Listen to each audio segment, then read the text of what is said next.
வணக்கம் மக்களே, நாம் இன்றைக்கி எஸ்பிஓ நோட்டீஸ் போர்டில் வந்திருக்கிற முக்கியமான அப்டேட் பற்றி தான் பார்க்க போகிறோம். நீங்கள் எஸ்பிஓவில் ரீஃபண்டுக்கு அப்ளை பண்ணிவிட்டு வெயிட் பண்ணிகிட்டு இருக்கீங்களா? அப்போது இந்த வீடியோவை முழுசாக பாருங்கள். இதில் முக்கியமான அப்டேட் பற்றி சொல்லியிருக்கிறேன். இந்த அப்டேட்டை கண்டிப்பாக ரீஃபண்ட் அப்ளை பண்ண எல்லாருமே பண்ணியாகணும். நீங்கள் பண்ணதுக்கப்புறம் தான் உங்களுக்கான பேமெண்ட் ப்ராசஸ் ஆகும்.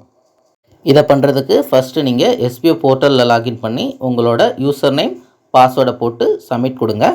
உங்களோட பாஸ்வேர்ட் மறந்துருச்சு அப்படின்னா நீங்கள் பர்கட் பாஸ்வேர்டு மூலமாக உங்களோட பாஸ்வேர்டை ரீசெட் பண்ணிக்கலாம். நீங்கள் பர்கட் பாஸ்வேர்ட் கொடுக்கும்போது உங்களோட மெயில் ஐடிக்கு லிங்க் சென்ட் பண்ணுவாங்க. அந்த லிங்க்கை யூஸ் பண்ணி நீங்கள் உங்கள் பாஸ்வேர்டை ரீசெட் பண்ணிக்கலாம். உங்கள் ஸ்டாஃப் ஐடி பாஸ்வேர்ட் போட்டு லாகின் பண்ணதுக்கப்புறமா உங்களுக்கு இந்த மாதிரி அப்டேட் பேங்க் டீட்டெயில் அப்படிங்கிற பேஜ் ஷோ ஆகும். இதில் நீங்கள் உங்களோட ஆக்டிவில் இருக்கிற பேங்க் அக்கௌண்ட்டு கொடுக்கணும். ஒரு பேங்க் அக்கௌண்ட்டை மேக்ஸிமம் 3 ஐடிக்கு யூஸ் பண்ணிக்கலான்னு எஸ்பிஓ நோட்டீஸ் போர்டில் இன்ஃபர்மேஷன் கொடுத்துருக்குறாங்க.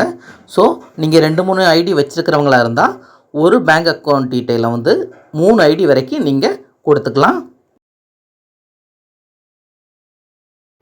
உங்களோட அக்கௌண்ட் நம்பரை என்டர் பண்ணிக்கோங்க. அதுக்கு கீழேயே கன்ஃபார்ம் அக்கௌண்ட் நம்பர்னு கேட்கும். அதுலேயும் அக்கௌண்ட் நம்பரை சரியாக என்டர் பண்ணுங்கள். அக்கௌண்ட் ஹோல்டர் நேமை பேங்க் பாஸ்புக்கில் இருக்கிற மாதிரியே கொடுத்துருங்க. அக்கௌண்ட் ஹோல்டர் நேமும் பேன் கார்டு ஹோல்டர் நேமும் சேமாக இருக்கணும். உங்களோட பேன் கார்டு நம்பரை என்டர் பண்ணிக்கோங்க. பேன் ஹோல்டர் நேமும் என்டர் பண்ணிக்கோங்க. கடைசியாக உங்களுக்கு பேங்கோட ஐஎஃப்எஸ்சி கோட் கேட்கும். அதுவும் கன்ஃபார்ம் ஐஎஃப்எஸ்சியும் கொடுத்துருங்க. அது கொடுத்ததுக்கப்புறமா உங்கள் பேங்கோட டீட்டெயில்ஸ் கீழே டிஸ்பிளே ஆகும். அதுக்கு கீழே சப்மிட் பட்டன் இருக்கும். அதை நீங்கள் சப்மிட் கொடுத்துருங்க. நீங்கள் என்ட்ரு பண்ண டீட்டெயில்ஸ் எல்லாமே உங்களுக்கு ஸ்க்ரீனில் டிஸ்பிளே ஆகும். நீங்கள் லாக் அவுட் பண்ணிவிட்டு திரும்ப லாகின் பண்ணுங்கள். உங்களுக்கு இந்த மாதிரி ஒரு வெல்கம் பேஜ் ஷோ ஆகும். இதில் உங்களோட ரீஃபண்ட் ரிக்வெஸ்ட்டோட ஸ்டேட்டஸ் என்னங்கிறத டிஸ்பிளே பண்ணியிருப்பாங்க.